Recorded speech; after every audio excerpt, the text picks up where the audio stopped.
Ang ganda at ang laki ng bahay nila Melka. Napamangha talaga si Kuya Rab kahit hindi pa ito tapos.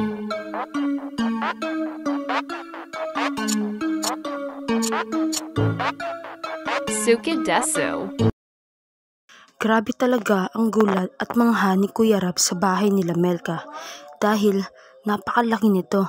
Nilibot niya talaga ang buong bahay at tuwang-tuwa ito dahil malapit na ngang matapos. Grabe ang laki at ang taas ng bahay. Kahit pintuan ay ang taas nito. Kompletos recados pa dahil kahit ang traces nito ay bakal.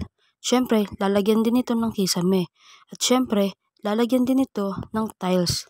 Naka-finishing, pipinturahan, syempre, sliding window ang ilalagay sa bintana at nakaready na rin ang pintuan. Grabe talaga ang hanga ko sa Team Kalingap dahil lahat sila ay nagtutulungan. Kahit si Kuya Rab mismo ay nagbubuhat din. Nang dumating na nga si Melka galing eskwelahan ay napawaw ito sa laki at ganda ng bahay. Dahil nga malapit na nga itong matapos. Ang estimate ni Kuya Rab ay mga 1 linggo na lang at matatapos na ang bahay nila Melka. Pagpasok nila sa bahay ay umaapaw ang saya nila Melka. Umaapaw rin ang kanyang ngiti dito dahil nga sa ganda nito. Dahil nung huling punta nila ay hindi pa ito tapos at nung pagpunta nila ulit ay halos malapit na itong matapos dahil naka-finishing na at meron na rin bubong. Tuwang-tuwa naman ang tatay ni Melka dito.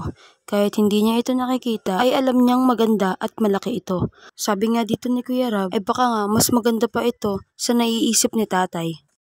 Sinabi pa dito ni Kuya Rab na deserve talaga iyon nila Melka. Syempre, para sa akin ay deserve din talaga nila iyon. Dahil kahit na mahirap ay tuloy pa rin sa laban. Kahit na mahirap, hindi sila naging masamang tao at gumawa ng mali para lang mabuhay. Kahit na mahirap, ay isa pa rin si Lord sa mga priority nila. At isa rin yun sa mga hinahangaan ng mga tao kala Melka. Kaya marami ang nagmamahal sa kanila. At syempre, the best talaga si Kuya Rab. Dahil nabanggit niya sa episode na ito, na yun naman talaga ang purpose ng channel nila. Ang pagtulong at pagpapabahay. Nabasa ko nga ito sa isang comment mula kay Ramon Sarmiento. Nakita ko maraming naging milyonaryo sa pag-vlog. Pero kay Kalingap Rab at sa buong team, Kuya Bal, ko lang nakita ang totoong pagtulong. Walang halaga ang pera, basta makatulong lang sila. Maraming salamat at God bless Team Kalingap. Kaya saludo talaga ako kala Kuya Rab, Kuya Bal at sa buong Team Kalingap at sa mga taong tumutulong din sa kanila. Maraming salamat po sa panonood at pakikinig.